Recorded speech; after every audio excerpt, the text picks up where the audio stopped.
cicloconferencia tiene la finalidad de estar dirigido a un público muy acotado, realmente interesado en el tema. ¿Okay? No, la idea no es llenar salas así como con jugosos que vengan a demostrar sus genialidades, sino que gente que realmente le interesa el tema podemos cambiar opinión.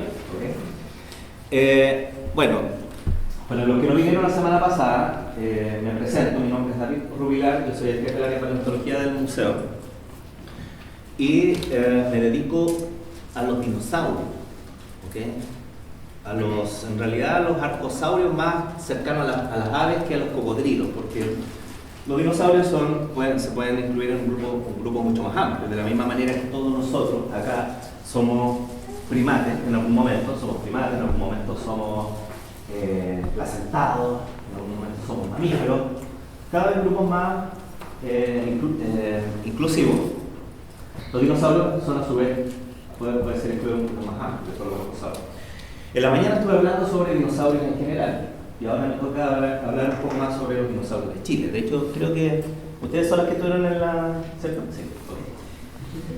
Y es una síntesis, en realidad el título es mucho más grande que la presentación, en el sentido de que si empezamos a hablar de todo el registro de los dinosaurios, porque yo voy a incluir a las aves en este grupo, tendríamos que entrar a picar en un montón de detalles de fragmentos y familias y grupos que puede sonar un poco confuso. Entonces yo me voy a enfocar en básicamente los 3 hitos de vertebrados fósiles arcosaurianos en Chile, de manera tal de que con eso se lleven una pincelada de más taquilla de registro fósil. Okay. Ya. A ver, voy a apagar la luz.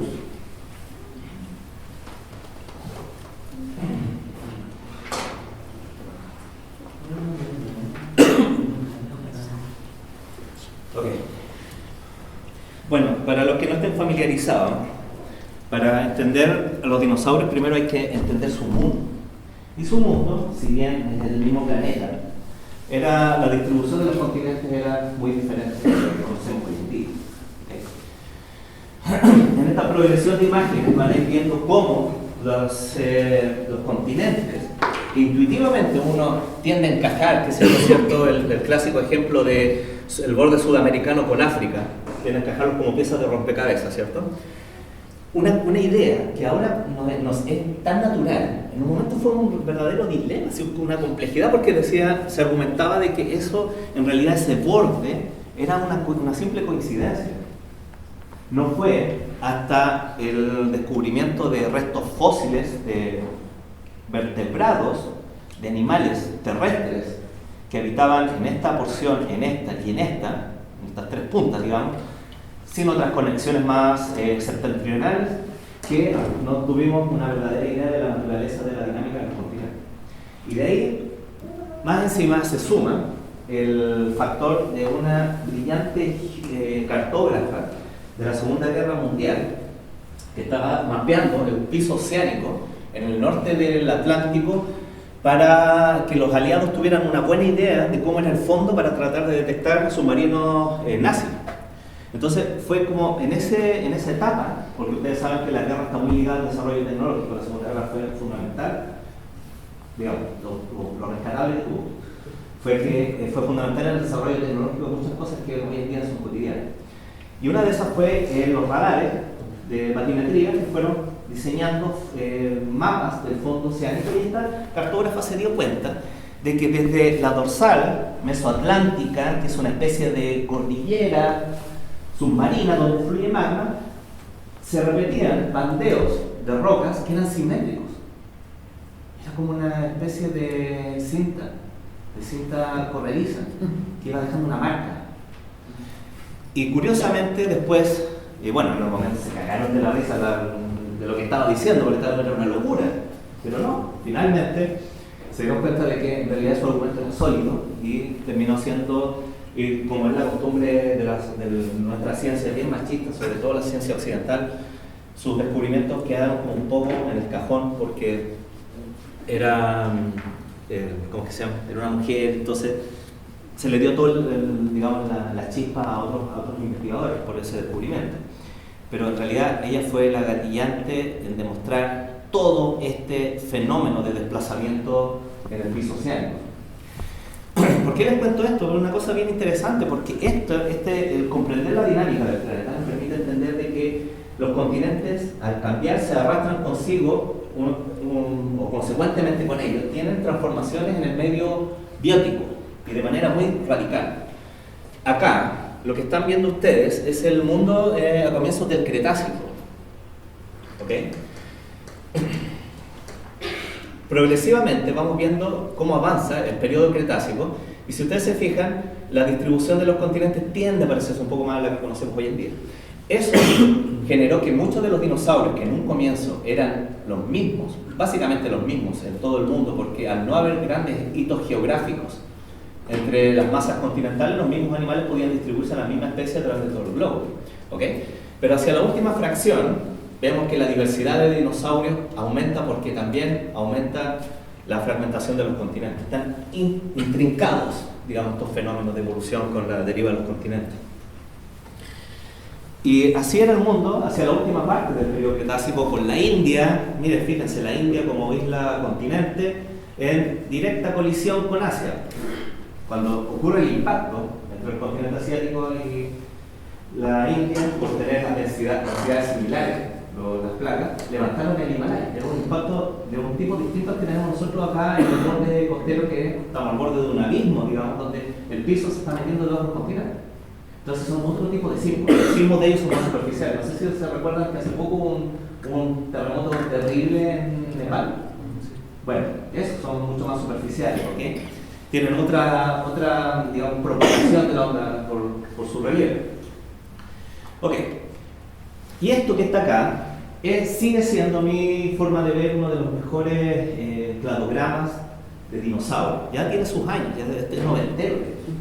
Y ha cambiado mucho últimamente porque se han reestructurado o repensado algunas formas basales del dinosaurio que nos están diciendo que tal vez las relaciones desde la base no estén muy comprendidas cabalmente.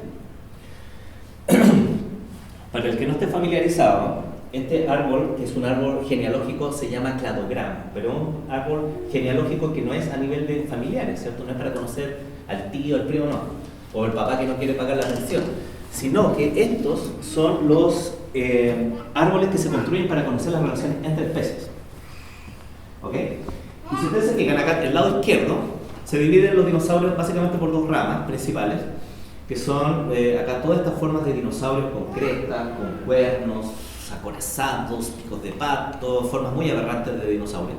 Por este otro lado, no menos aberrante, pero como más populares, los dinosaurios de cuello largo, herbívoros, los temibles carnívoros, siempre los villanos de las películas de dinosaurios, y los pajaritos. Entonces, es decir, ¿qué lecturas podemos sacar de esto? Que del gran árbol familiar de los dinosaurios, las aves no son más que una rama, y que el ancestro en común, más reciente, entre un pájaro y un triceratops, que se encuentra ahí, es definido como el ancestro dinosauriano de todos. ¿Ok? Estos árboles se construyen botando un montón de datos morfológicos, matrices que se corren a través de software de parsimonia que relaciona a los animales en función de caracteres derivados compartidos o apomorfía. Cuando un animal tiene una apomorfía, se codifica. Si empiezan a juntarse apomorfía, las mismas se denomina sinapomorfía, y la sinapomorfía define cada rama, cada dicotomía. Cladograma significa, claro significa rama. Entonces la gráfica de las ramas justamente se construye a partir de la secuencia de dicotomía. Y así es como sabemos que ese dinosaurio es más próximo a este que cualquiera de estos a este, por ejemplo. ¿Okay? Pero la cosa se pone un poco más nubosa en la base de los dinosaurios, porque ahí hay todavía formas muy transicionales y muy fragmentarias. Se combinan dos factores: la antigüedad del registro, más su rareza. Entonces es difícil llegar a una buena codificación de esos caracteres. Para situarlos en un contexto temporal, nosotros estamos hablando del periodo, la era mesozoica, ¿okay? Que comienza hace unos 250 millones de años después de que la Tierra se estaba recuperando de la más terrible de todas las extinciones que ha pasado, ¿okay? Que es la del Permo-Triásico, donde más del 95% de todos los seres vivos sobre la Tierra, digamos, fueron borrados de uno. ¿Okay? Las causas de esa extinción todavía son un debate, pero lo interesante de eso es que antes de esa extinción, los ancestros de los mamíferos, es decir, los ancestros de todos los que estamos aquí, nuestros abuelos así, pero en un sentido súper amplio, tenían unas formas muy distintas, parecían reptiles. No son reptiles, pero tenían como el look, así despatarrados, qué sé yo, pero tenían un montón de formas, semejantes a hipopótamos, algunos otros parientes de sable, carnívoros feroces, que se extinguieron con esa gran extinción masiva. Después desaparecieron de eso y cuando intentaron entre comillas, a veces hablo en direccionalidad en evolución, aunque no tiene absolutamente nada que ver, intentaron retomar, por así decirlo, los medios terrestres, ya fue demasiado tarde porque había otro linaje de dinosaurios, de arcosaurios, que son los ancestros de los dinosaurios, los que se impusieron a esos sobrevivientes mamíferoides, y los mamíferos quedaron subordinados, que quedaron a la sombra de los dinosaurios por los restantes 170 millones de años. Entonces, es interesante esa extinción por ese fenómeno. ¿Okay? Y la mayoría de los dinosaurios se extingue hace 66 millones de años. O sea, para que tengan una idea, con suerte, algunos de los que estamos aquí, ojalá más de algunos, va a llegar a vivir 100 años. Con suerte, aunque la expectativa de vida de ustedes es menor que la mía. Es como primera vez en la historia de que se está cambiando eso gracias a la tecnología y a la comida chatarra. Pero si alguno de ustedes tiene la suerte de vivir 100 años, para que tenga una idea y reflexione así cuando tenga 100 años, así como esté para la escoba, diga, hay que pensar que viví un siglo y los últimos grandes dinosaurios se extinguieron hace 660.000 siglos. Ahí por lo menos van a tener una idea de la escala temporal, porque imaginarse todo esto es un millón de complejo. ¿Okay? Entonces, ok. Y bueno, para tener también otro concepto de temporalidad. El tiranosaurio, el famoso tiranosaurio que tanto le gusta, a otro le gusta el tiranosaurio, se extinguió hace 66 millones de años. Ese tiranosaurio temporalmente está más próximo de nosotros que ese tiranosaurio de un brontosaurio que vivió en el Jurásico, para que tengan una idea de la magnitud de la era mesozoica. ¿Okay? Y bueno, tal como les dije al comienzo, ¿sí? ¿Pero en el sentido filogenético? No, temporal. 65 millones de años, después para atrás, son muchos más millones de años. En un sentido, como les dije, en el sentido filogenético, ahora, los dinosaurios tienden a diversificarse hacia la última parte del Cretácico, eso en concordancia con la deriva del continente, y por eso este gráfico muestra el número de géneros descritos hacia la última parte del Cretácico, lo que es consistente con la idea que hablamos recién. Y acá vamos a ver algunos ejemplos de dinosaurios que a mí me encantan. Este es uno de mis favoritos, el Hipatrosaurio. Aquí el Hipatrosaurio lo que está haciendo es regurgitando bayas a los bebés. El Hipatrosaurio es lo que hoy es Montana, en Norteamérica. Los dinosaurios, por muy grandes que fuesen, de hecho los mayores de ellos alcanzaron a medir 30 metros de largo, o más incluso, de hecho no conocemos las verdaderas longitudes máximas de los dinosaurios saurópodos, ponían huevos no mayores al tamaño de pelotas de fútbol porque el huevo tiene una mecánica, físicamente el huevo no puede crecer mucho. Tal como lo expliqué en la tarde, el huevo, el volumen y la superficie tienden a crecer a una tasa diferente. El volumen siempre va a crecer mucho más que la superficie. Entonces, si tenemos un huevo que se expande, progresivamente va a llegar a un límite donde se rompe. A menos que la cáscara sea gruesa y por lo tanto el criado no podría ni respirar ni proceder. Y eso explica esa diferencia de tamaño. ¿Okay? Estaban también los saurópodos, que son también unos animales bellísimos, de huesos excavados. Tenían los huesos excavados con unas cavidades conocidas como pleuroceros. Eso le daba ligereza al esqueleto del saurópodo y por eso se pueden explicar los tamaños tan grandes. De hecho, un mamífero, nosotros los mamíferos tenemos huesos excesivamente densos. Entonces, por eso nuestros máximos tamaños los hemos alcanzado en el agua. En tierra tenemos que ser el caso de un rinoceronte frutal, ¿ya? Que habitó Asia. Entonces, pero nunca alcanzarán los mamíferos un tamaño de esto. ¿Okay?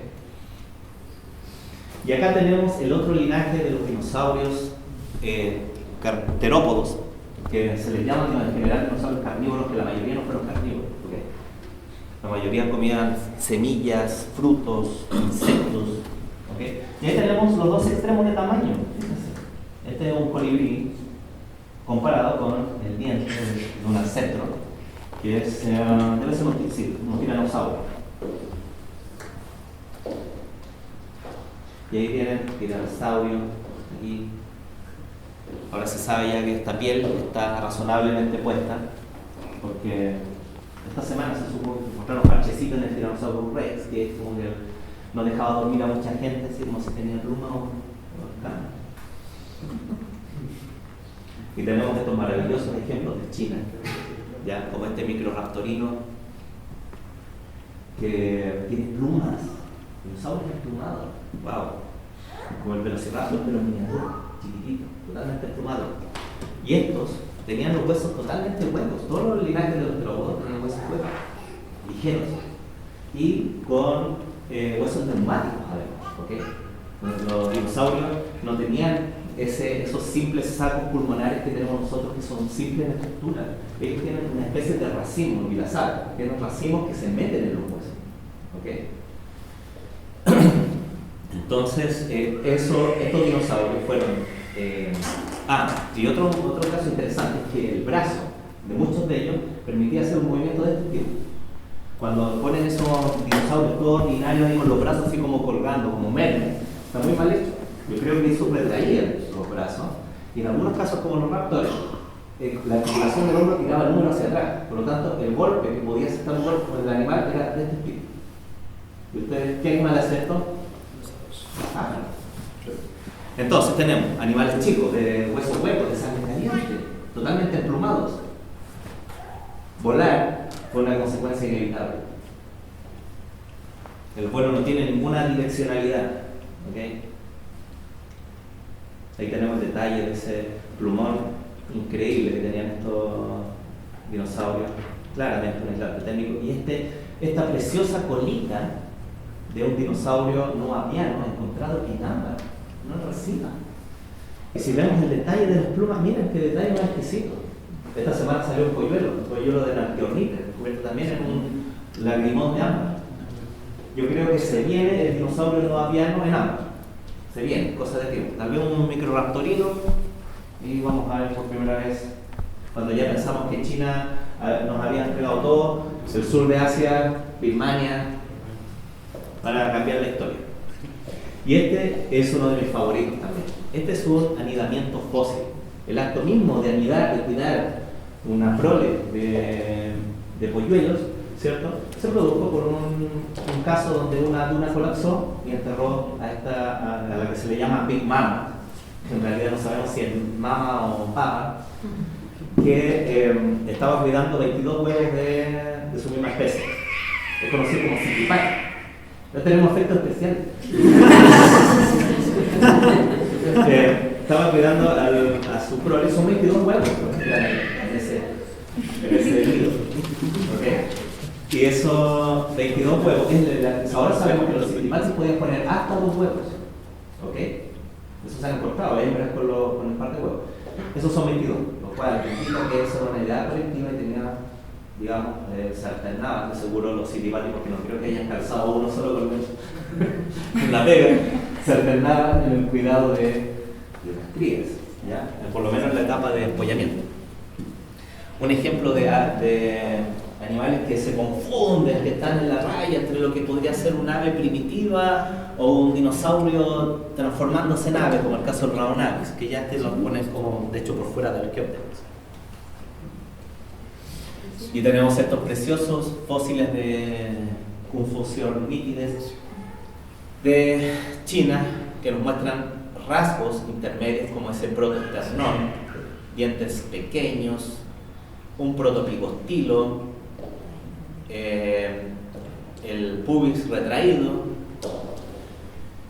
Esta es una belleza del registro fósil que viene de China.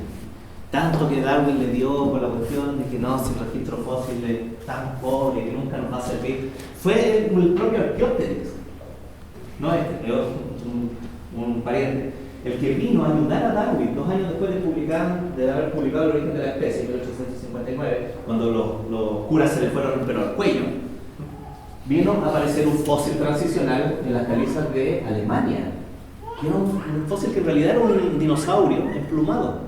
pero tenía plumas, y no se conocían plumas, salvo una aislada de rocas tan antiguas como la era mesozoica, o en ese momento la era secundaria de los dinosaurios. Entonces, era el primer pájaro, fue considerado el primer pájaro. Y el concepto que hoy manejamos, el concepto de ave, aviano, avialé, es una derivación de considerar a Archaeopteryx como el primer pájaro, pero en realidad tenemos una secuencia tan transicional que es difícil de definir qué es un pájaro hoy en día.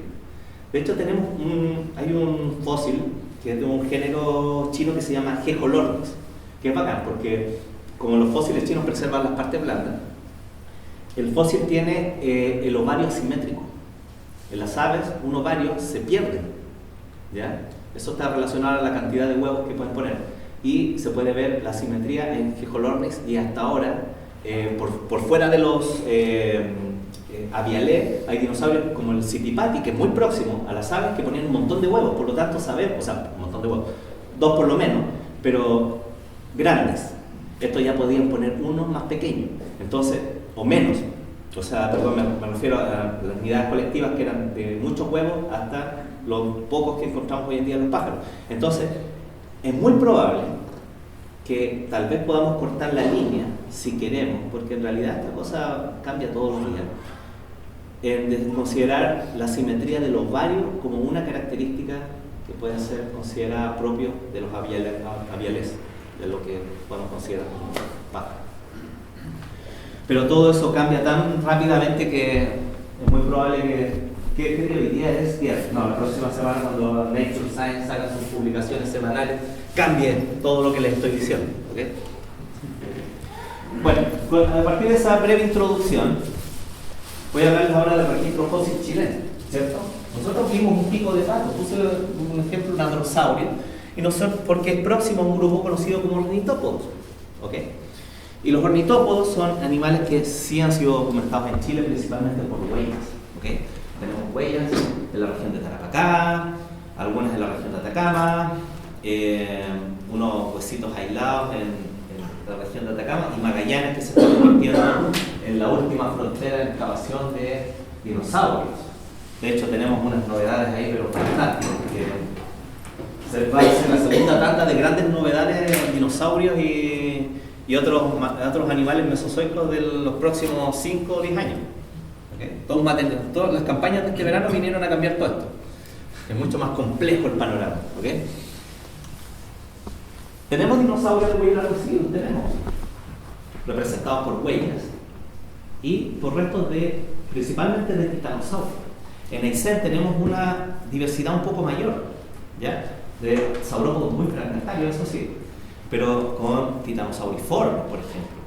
Y los primeros diplodocines encontrados en Sudamérica.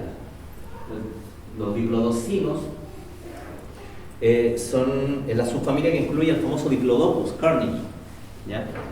Que es un animal de 27 metros de largo, herbívoro, que tenía como el hocico como de una manera de una bota, así, un zapato. Entonces los tenemos acá, y otras formas que todavía están como no sabemos muy bien. Tenemos nuevo material, de hecho incluido material craneal de saurópodo que también va a ser publicado. Y acá tenemos los terópodos, sacando las aves, del Mesozoico. Tenemos restos de lo que podría ser un abelsaurio. Bueno, así para ustedes, nomás para darle como un triguito bonito, tenemos un abelsaurio ya de Antofagasta. Y tenemos, qué sé yo, acá un ave mesozoica que es muy parecida a las formas que encontrar en la Antártica, y el famoso chilesaurio que parece, del cual les voy a hablar más adelante. Acá tenemos el impacto que se ha ido produciendo a raíz de los hallazgos más importantes de dinosaurios en Chile. El de la izquierda es uno de los pájaros más grandes, en su momento era uno de los pájaros más grandes de todos, el Pelagornis chilensis. Un ave pseudodentada, porque no tenía dientes como los nuestros, que se almacenan alrededor, sino que eran protuberancias óseas a manera de dientes.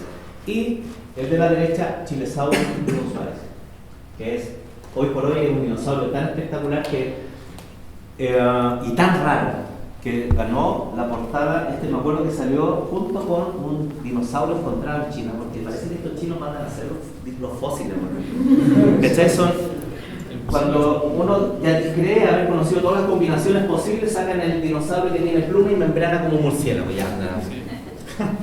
El Jig. Y salió junto con el chilesaurio, salió la misma semana, pero como esto es una versión primeramente online de la revista, entonces esta es la revista científica más importante del mundo, el interés generado por esto fue tan grande que terminó ganándose la tapa de la revista, lo cual no es menor. ¿Y por qué el interés? Porque el Jiki se sabe qué es, esto no. De hecho, nuestra hipótesis es que es pterópodo.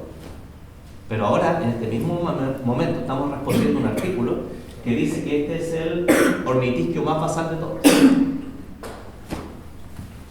A ese nivel de ¿cómo que se llama? De polémica. Para llegar al sitio de donde fue descubierto el chilesaurio, tenemos que depender de un maldito río. Este río define si hay campaña o no. A ese nivel. Es como, no sé, es terrible porque llegáis al borde del río y decís, no, por favor, que cruzáis los dedos. Diosito, por favor, que esté seco aquí. Para poder cruzar pero a veces no está seco, no está bajo y hay que aperrar igual. ¿Ok? Y después, una buena caminata, o sea, pobre caballo en realidad. Una buena sentada de 2 horas subiendo cerros, porque son súper importantes los caballos porque hay que mover rocas de los cerros y bueno, ellos se llevan la carga pesada. De hecho, deberíamos agradecer los artículos. Y ahí está el chilesaurio reconstruido.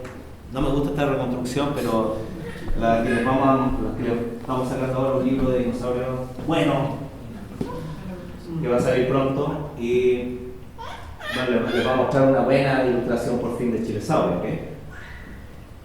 Esta no me gusta, pero es más o menos lo que se conoce de cómo era el ambiente en lo que hoy es la región del Zen, con sus saurópodos, sus chilesaurios. Y acá el artículo de Nature, y lo importante que fue el haber descubierto los fósiles completos, porque esa sería la diferencia. De hecho, como se estaban descubriendo fósiles tan extraños y tan diferentes unos de otros, la primera conclusión era de que se tenía una especie de ecosistema reservado en una capa rocosa, donde había terópodos, ¿cómo se llama? Ornitisquios, sauropodomorfos basales. Y no, resulta de que los huesitos aislados que colectaban los geólogos, la forma de colecta influye mucho en el material. Ellos levantaban huesitos que encontraron en la superficie pensando que era solo eso. Pero si va a un paleontólogo de vertebrados, se va a dar inmediatamente cuenta que acá estos son los húmeros y ese es la articulación del hombro. Y este es un fémur y aquí está el otro. Y si tenemos esto, es muy probable que aquí esté la columna. Aquí está el cuello, la cabeza y la cola. Y así fue. Ese es el holotipo de Chilesaurus Diego Suárez. A todo esto voy a pasar de paso comercial, ¿ya? Porque nosotros vamos a inaugurar una exhibición de dinosaurios en octubre que está espectacular. ¿Okay? Así que resérvense un tiempito en octubre para ver la muestra de dinosaurios. Y es un dinosaurio realmente extraño. Su astrágalo es sauropodomorfo basal. Tiene un dígito 1 que llega al piso, cosa que los terópodos ya habían perdido hace tiempo. El pubis revertido. Esta manito con ese carpo parece un tetanuro derivado. De hecho, eso es lo que nos empujó a nosotros la matriz hacia los terópodos. Nos hundió la matriz porque testeamos las hipótesis de Chilesaurio con varios otros grupos de dinosaurios, haciendo el ejercicio ese que les comentaba del cladograma.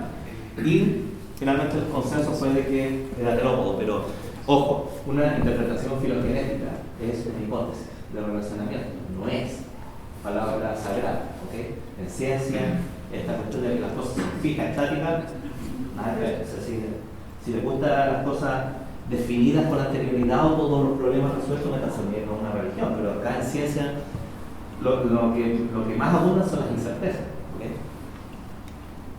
Pero eso lo hace más bonito, ¿no? Y acá tenemos sus dientes, que son bacanes, porque son dientes claramente de un herbívoro, aunque en su raíz. Porque los dientes de los terópodos, para los que no estén muy familiarizados, tienen por lo general una raíz larga. Este es el diente de un dinosaurio depredador conocido como Giganotosaurus, donde su raíz tiene una depresión y se aloja un diente. Ese es el reemplazo. Pierde este diente, porque esto es lo que asoma de la mandíbula. Pierde este diente y arrastra consigo el siguiente. ¿Ok? Ese patrón de crecimiento que solo lo encontramos hoy en día en cocodrilos, es esto. Es lo mismo. Es una versión. Esto parece, claro, un perrito de ludo, más de redondo, el otro es plano. Pero ese patrón te permite entender cómo viene la mano con el diente que está debajo. Y en el caso del chilesaurio, lo interesante es que, si bien los de arriba son planos, los que tienden a salir por abajo tienden a ser más como conservando el estilo del terópodo. Y bueno, eso nos dio un poco más de confianza en decir que es un terópodo. ¿Okay? Y acá tenemos el famoso chilesaurio. Tampoco me gusta ese cráneo, pero bueno. Debió tener el cráneo un poquito más alargado, el cráneo completo. Ya, pero de seguro hay más material de chilesaurio, no es uno solo, hay varios, hay más de una docena. Entonces lo que se viene después de la preparación se van a ir despejando más dudas de la anatomía. Pero eso es lo que tenemos. Y ayer montamos justamente con los voluntarios de Paleontología 1, que va a ser el que vamos a poner en la exhibición. Y aquí está el pequeño Diego Suárez, porque este dinosaurio se llama Chilesaurio Diego Suárez, y nosotros se lo nombramos, le dimos el nombre en honor al niño por haber tenido ese ojito de águila, ya que permitió detectar huesitos en la roca. ¿Okay? Y bueno, ahora todo pasó a ser de este niño así ¿cómo se llama? Un chico famosillo en la universidad, se dedicó a la ingeniería comercial, se pone tontería.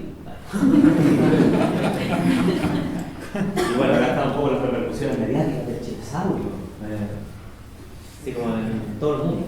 Y lo más entretenido de todos los memes, obvio. Lo voy a dejar un segundo más ahí para que lo aprecien. Ese con alguien del tamaño. Y entonces, esto es el abrazo de Maipú. Acá está el argentinosaurio. Lo que tienen ahí abajo así son unos pumas así como que van al estadio. Perdón si ofendí a alguien. ¿Okay? Partiendo de saliendo un poco de los chilesaurios, nos vamos a los dinosaurios de Cuellar, los sauropoditos. Quebrada en la cortadera y quebrada en la higuera han proporcionado los huesitos más, o sea, los esqueletitos más completos. De hecho, tenemos una sorpresa ahí, un saurópodo que se nos viene bien bonito de la región de Atacama. Ahí tenemos parte de la pierna, parte del bracito, una vértebra, dos vértebras dorsales, una costillita. Y para que tengan una idea de cómo era el animal, así debió lucir más o menos, porque en realidad es un link que la variación entre titanosaurios debió ser brutal. ¿Ok? Ya, bueno. Y acá, si yo les muestro, traje esto, un sauropodito que este es un juvenil, es un saurópodo que estamos describiendo. Esto es el hueso del brazo, esto es una copia en plástico. Acá está la cresta del pectoral, acá articula con el hombro. Y acá tenemos el fémur, que está pegado con parte de la hoja ilíaca. Esta es la cabeza femoral. Y esta comba lateral que tienen acá es muy distintiva de los titanosaurios. Entonces basta que se encuentren un pedazo de pompa en el campo y digan, ya tengo un titanosaurio.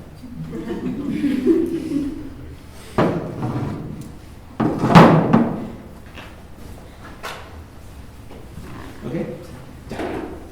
Y finalmente vamos a hablar de las aves, pero a ver cómo andamos la hora.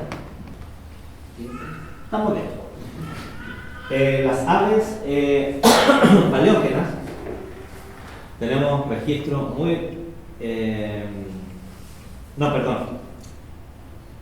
prepleistocénicas. Es un registro, creo, a ver, déjenme revisar aquí. Paleógenos, pero creo que son prepleistocénicas, ¿ok? tenemos un registro muy rico en Magallanes, aunque fragmentario, en Magallanes, en Bahía Inglesa. Hay unos sitios acá que están muy interesantes en Antofagasta que recién como que estamos descubriéndolos. Este es el sitio de Lonquimay, que tiene una meganinga, y de acá viene el fósil del que les voy a hablar más adelante. Y esos son más o menos surtidos de árboles más modernos. El hotspot de los pleistocénicos está en San Vicente de Tahuatahua. Lamentablemente no vino el Johnny, que es un voluntario de paleontología, que él va a hablar exclusivamente de aves fósiles en general de Chile, pero con énfasis en las aves pleistocénicas, que es muy fascinante porque están en directa asociación con la intervención humana. Entonces hay como huesitos medios carbonizados de los asaditos antiguos. Asaditos de 10.000 años.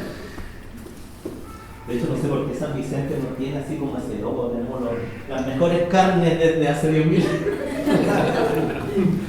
Ok, bueno, les voy a hablar de un fósil, del tercer fósil espectacular, que es el Pelagornis chilensis. Esta es la formación Bahía Inglesa.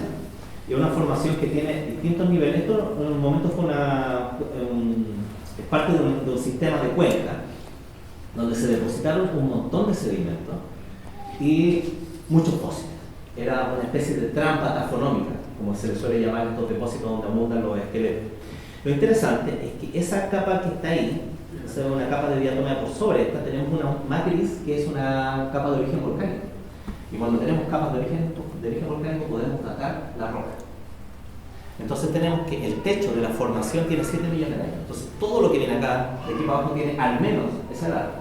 Y lo que está aquí, ese nivel, es un nivel denominado capa de huesos. Bomber, también le llaman. ¿Okay?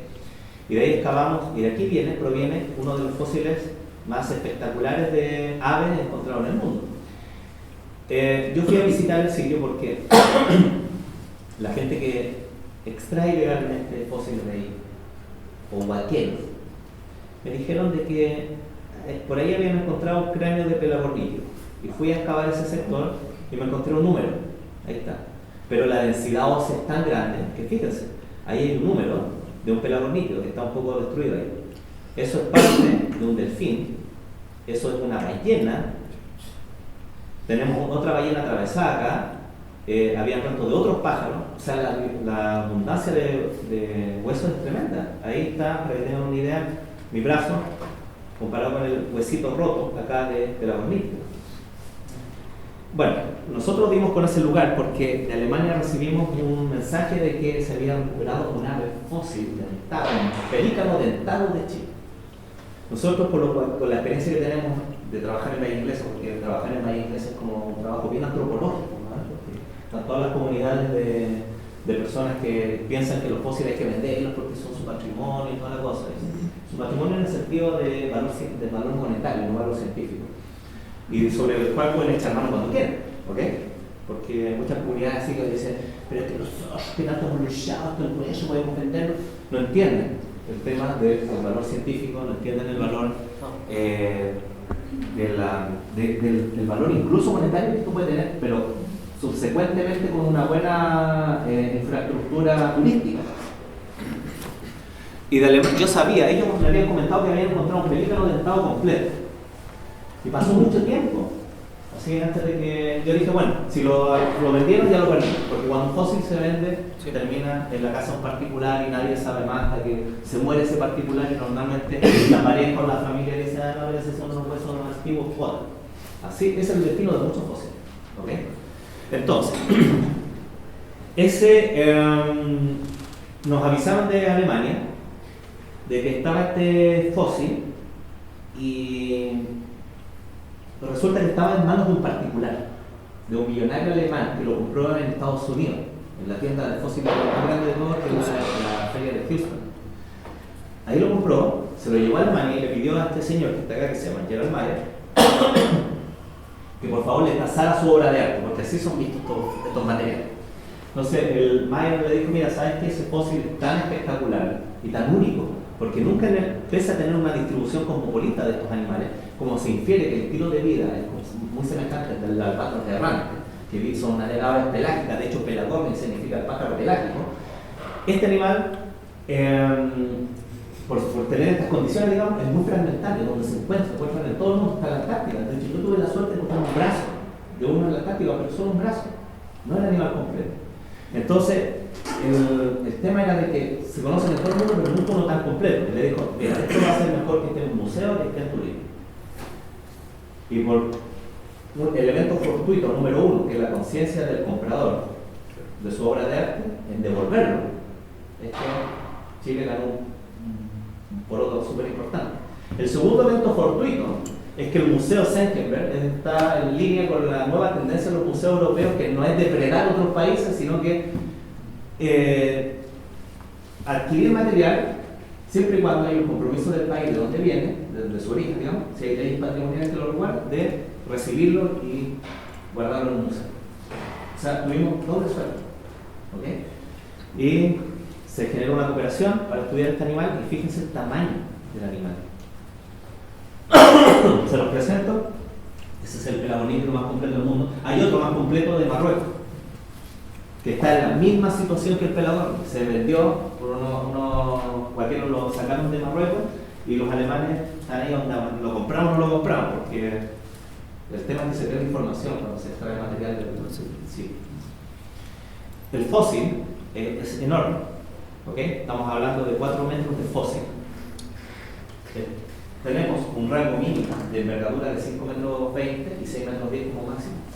Y entre otras características tenía estas protuberancias óseas a manera de dientes, que a todo esto no son aleatorias, sino que tienen un patrón regular de crecimiento. Investigando por aquí y por allá, este es el corte que se le hace a uno que tiene uno de esos pseudodientes. Hay en el desarrollo temprano de los cocodrilos, antes de generarse el alveolo, que es la cavidad donde después se forma el diente, protubera un mesénquima y da origen como un dientecito. Después se invagina y ahí forma el alveolo, y de ahí se forma el diente. Lo mismo le ocurre a unos mutantes de pollo, que son los tálpidos. Entonces es muy probable que el pelagornítido esté, digamos, la maquinaria metabólica que genera, metabólica no, el sistema molecular que genera el diente, tal vez se haya interrumpido en un estado muy avanzado, pero no en el más basal de todo, y por eso es que los pelagornítidos llegaron a desarrollar esos patrones. Tal como, y curiosamente, el pelagornítido no es un pelícano, no es un albatros, sino que es como un ganso glorificado. ¿Ok? Y ahora viene lo más importante. Presten mucha atención. Este es la comparación del brazo del pelagornítido, de nuestro pelagornis, comparado con el brazo de un albatros errante, considerado el pájaro más grande de todos. Ustedes vean. Y ese tremendo húmero, que es el brazo, compárese con el fémur. Es un caso de tiranosaurio invertido, claramente. ¿Se acuerdan que les dije que, o sea, lo dijo usted, de que cuando el brazo primero el animal dependía de la locomoción con el brazo anterior, y cuando se vuelve bípedo al brazo le pasó cualquier cosa, sí, desde la atrofia a la hipertrofia? Ese es el caso máximo de hipertrofia. Tenemos tiranosaurio de bracitos cortos, patas largas, y un pelagornítido de brazos largos y patas cortas. Ahí estoy yo tostando así como, no, esto fue una sesión fotográfica de National Geographic. Me gusta mostrarla porque eso reafirma un poco miedo. Y acá tenemos la noticia que, lamentablemente, la noticia del chilesaurio, del pelagornis, lo recogió más el mundo, porque justo la publicación cayó cuando Chile estaba cumpliendo el bicentenario de la independencia. Entonces estábamos con la bandera gigante, ¿cómo se llama? El chaleco más grande de la ligua, un montón de patriotas así, pero súper mal entendidos. Y estábamos describiendo animales más fascinantes de la historia zoológica, pero, ¿cachai? Por eso tengo, el Mercurio como que lo destacó un poco, ¿no? Eso fue como lo máximo, ¿cachai? Pero, así, ¿ya? ¿Ok? Así que, fin.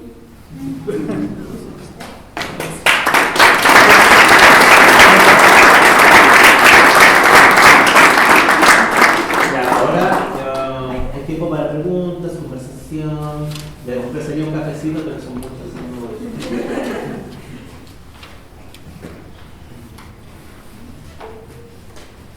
Sí.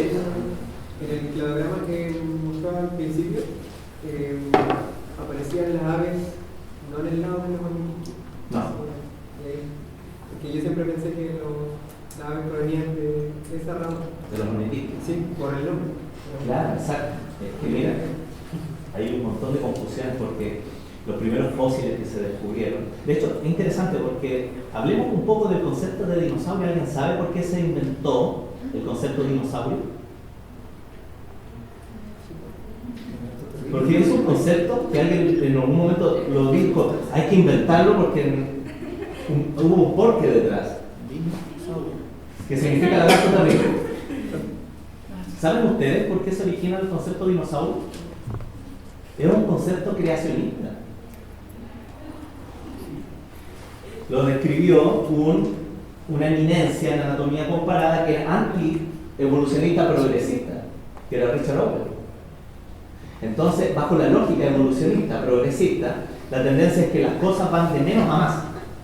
Entonces, él estaba descubriendo fósiles de reptiles enormes, espectaculares, en la era secundaria. Y hoy en día tenemos esos pobres lagartos, cocodrilos, tortugas.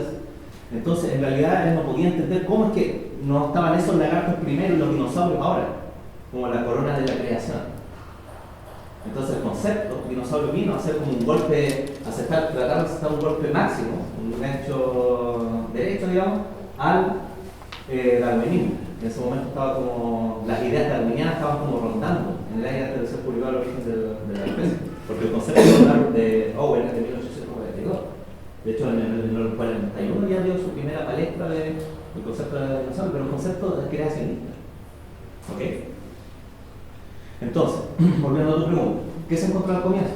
Se encontraron fauces con dientes enormes. Fue una mala cueva en realidad. Dientes que parece como de una iguana, pero gigante.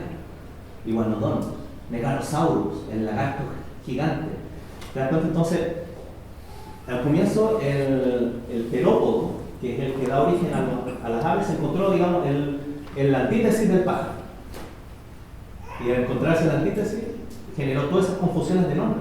Porque primero se describió la pata del ornitópodo. Claro, pata de ornitópodo porque tiene 3 dedos, pero en realidad la pata de 3 dedos le falta uno que es básico, que es el dígito 1, los dígitos se cuentan del pulgar hacia afuera, que es el más vestigial, que las aves se baja de los metatarsos, se retrovierte en el dedo perchador.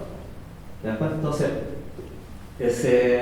hay una mezcolanza de conceptos ahí, que son por historia, que se tiene esa rareza. Pero recientemente, te digo, hace como un mes y medio, 2 meses puede ser, salió publicado un artículo que revive un poco una antigua idea de reagrupar a los dinosaurios, porque después de que Owen lanzó su dinosauria, saltó el bulldog de Darwin que vino como a pelear contra los, ¿cómo se llama? Contra los arzobispos. De hecho, le llamaban come arzobispo, porque era bueno para el debate. Entonces, dijo, bueno, si el concepto de dinosaurio está un poco raro porque estos animales no son tan reptiles después de todo. De hecho, recién se había descubierto el consognathus. El consognathus es como una gallina de bracitos cortos, y con cola larga. Entonces, pero la configuración de la pata era la misma. Entonces, él creó el concepto de ornitocélida, que significa pierna de pájaro, para agrupar tanto a los dinosaurios que después fueron llamados ornitisquios con los terópodos. Y por eso ahora salió este nuevo artículo a raíz del chilesaurio, ojo, a raíz del chilesaurio, que dice que tal vez la ornitocélida debería ser resucitada y los saurópodos quedan por fuera de los... Pero vámonos con calma, ¿ok? Antes de llegar a otras conclusiones, Veamos qué es lo que se viene ahora en la secuencia de debate. ¿Okay? Sí. Yo te quería preguntar por esas aves pleistocénicas que dijiste que estaban en sitios arqueológicos en el fondo, o asociados por lo menos a fogones Sí. de 10.000 años. Sí. Eso en San Vicente de Tahuatahua, Sí. dijiste. ¿Y es en el sitio tipo San Vicente Sí. 1? Sí. Ya. ¿Y son nuevos estudios hechos en base a las excavaciones de los 70, de la Sí. Pedro Núñez? Ya, Sí. realizando colecciones. Sí. Y para lo que vayas a preguntar, sí. No, sorpresa es lo de ¿cómo se llama? Lo de Tahuatahua, claro, un clásico, no, sí. Te digo, Tahuatahua, todo pasando, o sea, hace 10.000 años como el balneario todo, así de Tahuatahua. Había asado de monfoterio, de mastodonte, había pajaritos, tahuas gigantes, habían patos, ranas, hasta no, todo, era como si... Yo, nativo de hace 10.000 años, habría ido a carretear a San Vicente. Tú. David, dos preguntas. Dale. ¿Existe evidencia de aves del terror en Chile? ¿Alguna evidencia? Hay un hueso ahí que no me tinca que sea del terror. Que me tinca más ratite. Pero, ¿de qué tamaño más o menos? ¿Tamaño de una persona? Un fragmento de viaje, si no. Esa es la una. La dos, lo que siempre te he dicho yo, domeicosaurio y atacamatita. Son dos cosas diferentes. Sí. Domeicosaurio es un bicho que el nombre se filtró a la prensa y pasa a ser nomen Sí. nudo. Que eso significa que el nombre no está asociado a una descripción, por lo tanto, es un nombre que está falsamente ocupado. O sea, está ahí, si no hay una descripción asociada, no existe. Ah, bien. Entonces, por eso, ojo, ahí con estar leyendo los diarios. No hay que pescar los diarios, no hay que darle tanta importancia a la prensa, porque la prensa escribe cualquier cosa. Es que lo que yo me refiero, porque si yo lo busco en internet o cualquier cosa, es decir, Atacamatitán, sin línea, Bien, pero el internet también, No, sí, sí. tiene cosas que revisar las fuentes. En internet está como, qué sé yo, alienígenas ancestrales, Entonces, ojo con eso, hay que irse a las fuentes originales. Ahí es donde está la información más clarita. Entonces, tratemos nosotros de citar las fuentes científicas, porque de hecho, no sé, alguien me escribió preguntando sobre... no me acuerdo, pero parece que fue por un carnotauro que encontraron las Ah, sí, sí. Eso fue Un error del diario. ¿Ah? Un error del diario. No, es que no lo sabemos. Esa es la cuestión, no lo sabemos, no está documentado. Puede que el Dino Frey, que trabajaba con Chong en esos años, haya encontrado un bicho que le parecía un abelisaurio. Y para el periodista, y para el geólogo y el periodista, abelisaurio, ¿qué es un abelisaurio? El más famoso, Carnotauro.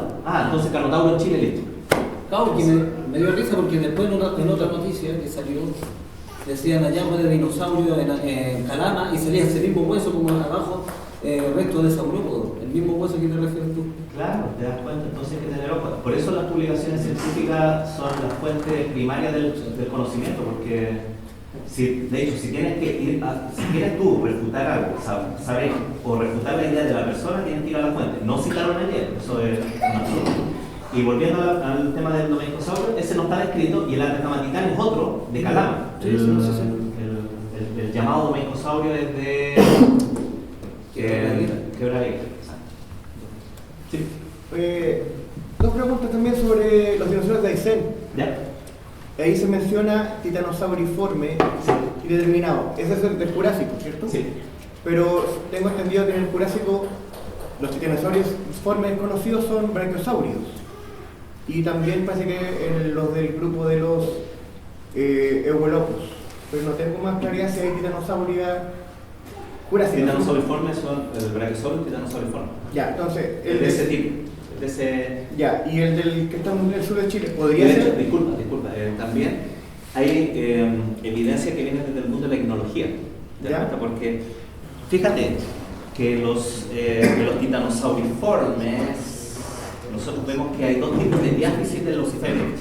¿Ya? Uno que es recto y el otro que tiene una angulación. Me explico. Si nosotros tomamos un hueso de un brachiosaurio, primero nos vamos a encontrar que el hueso, la diáfisis sea plana. va a ser redondo, más o menos redondo. El hueso va a ser recto, pero la articulación del titanosaurio es así. Entonces esto le daba al animal el aspecto como de patita de alicate. ¿Sí? Entonces eso tú lo puedes ver reflejado en el registro etnológico. Entonces las trazas atribuidas a Brontosaurus podrían ser referidas con cierta seguridad a los titanosauriformes. Por lo tanto, tenemos Brontosaurus desde el Jurásico. O sea, ya un grupo diferenciado bien hacia la base. Y eso en contraste con los cadera estrecha, que son los Parabrontosaurus, donde se van casi trasladando las huellas, como el caso de las termas del flanco. Entonces, titanosauriformes sí tenemos el Brachiosaurio, Europasaurus. Europasaurus, de hecho, es como es lo que viene después de Camarasaurus, macronario, que significa de narigones, los de narices grandes. Vienen de ahí, inmediatamente se desciende el grupo, tal vez en el Jurásico medio, porque tenemos registros etnológicos desde el Jurásico medio de los Brontosaurus. Entonces, y de hecho en el sur no conocemos bien la distribución de estos sauropodos. Todo lo que hay de las latitudes tipo Aysén para abajo es súper desconocido. ¿Y podría uno suponer que sería un brachiosaurio? Yo me imagino que debió ser algo parecido a eso. Y ese saurópodo que se conoce en el paper como basal. Claro, es que... No hay pero ¿qué tan basal? O sea, basal tipo vulcanodón o tipo pterosaurio. No, basal no es. Pero no me acuerdo cuál te estás refiriendo al hay una que se menciona ¿cuál era la clasificación que se le dio? Se menciona que puede ser o saurópodo basal o dicraeosaurio. Ah, ya. No, pero es...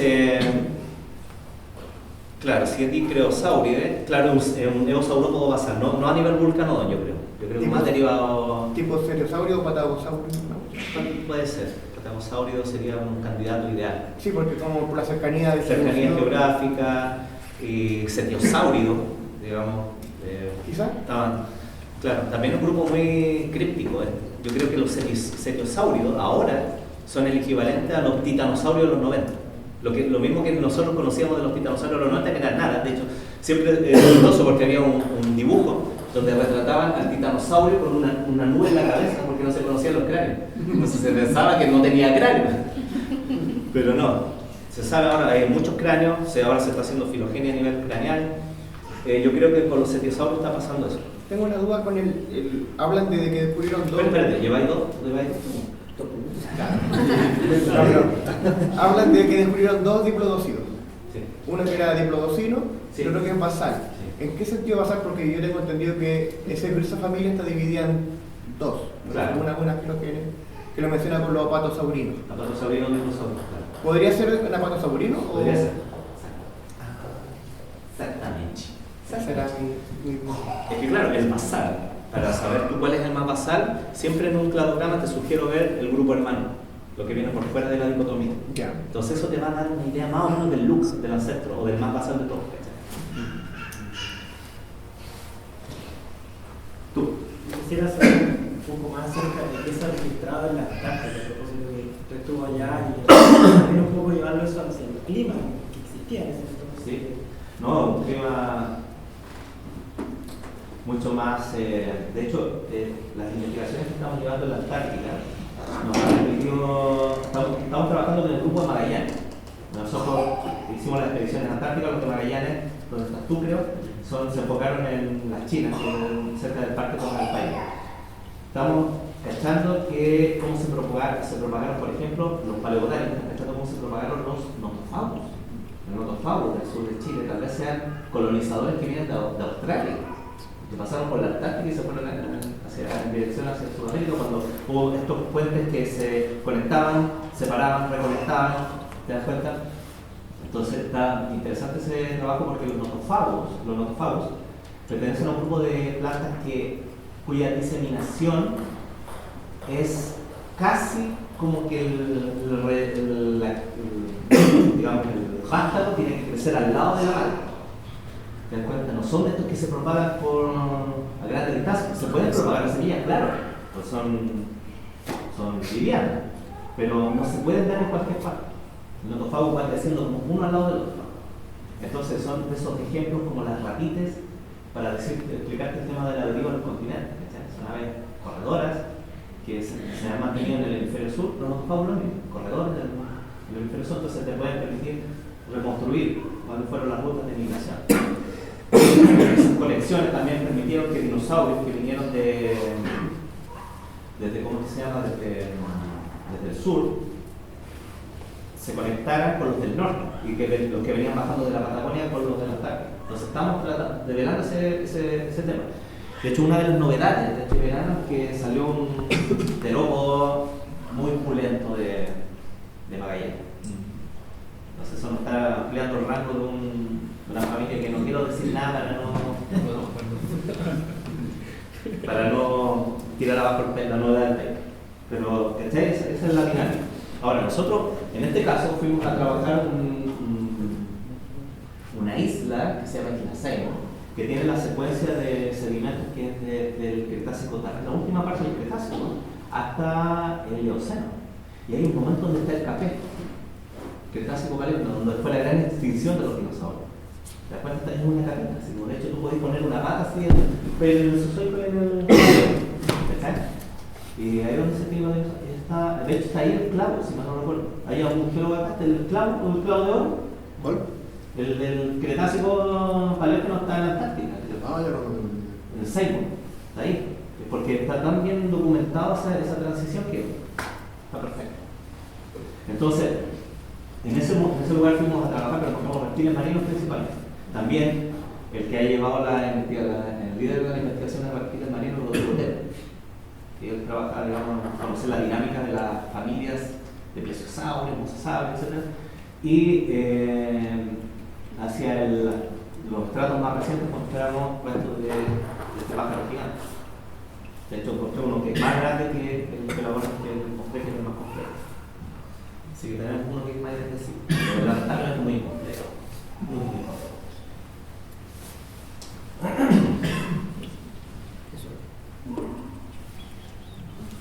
Sí, dime. Una duda, o sea, no es una duda, pero es como una especie de... Quisiera que me ayudas con la reflexión de el por qué es importante cuidar y proteger el patrimonio fosilífero para el desarrollo del país. O sea, no sé si tanto para el desarrollo del país, pero como para el conocimiento de la sociedad. Todo el conocimiento que genera la ciencia es un conocimiento que, desde mi punto de vista, es más profundo que el saber que te puede dar la religión, por ejemplo. ¿Por qué? Porque te sitúa en un contexto de la historia de la vida, un contexto evolutivo, un contexto del universo. Entonces, son temas ultra profundos. Yo he escuchado a gente religiosa que dice que no, que la ciencia no da las respuestas más profundas. Al contrario, yo creo que la ciencia hace exactamente lo opuesto, va hacia la raíz misma de tus orígenes. Y eso está entrelazado con el tema del patrimonio de los países. ¿Te das cuenta? Porque saber, por ejemplo, Chile, a ver, ¿qué es Chile hoy en día? ¿Cómo se define? Como una isla biogeográfica, pese a que está pegado al continente, ¿cierto? No nos enseñan, en el colegio está la cordillera, el desierto, los glaciares, el océano, ¿cierto? Y acá hay un nivel de endemismo alto, hay muchas especies que son únicas del país. La pregunta, que nos cae pero de inmediato, ¿desde cuándo es endemismo? Por ejemplo, yo te estoy planteando una pregunta.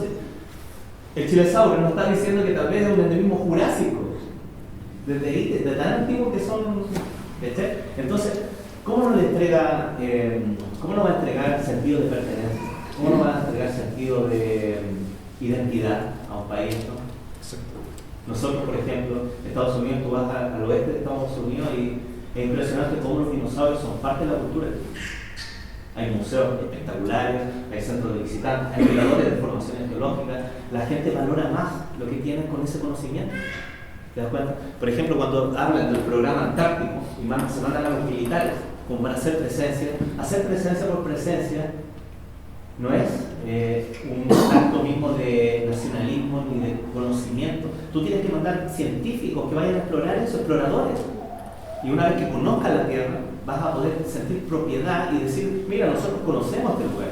Por lo tanto, somos los que creemos, podemos cuidarlo mejor, lo entendemos, lo comprendemos. comprendemos mejor, esa es una verdadera forma de colonizar, una buena manera de conocer, ¿te das cuenta?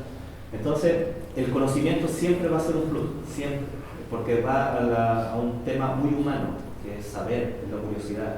Todos nosotros acá somos primates de los más curiosos de todos, somos los pendejos de los bonobos.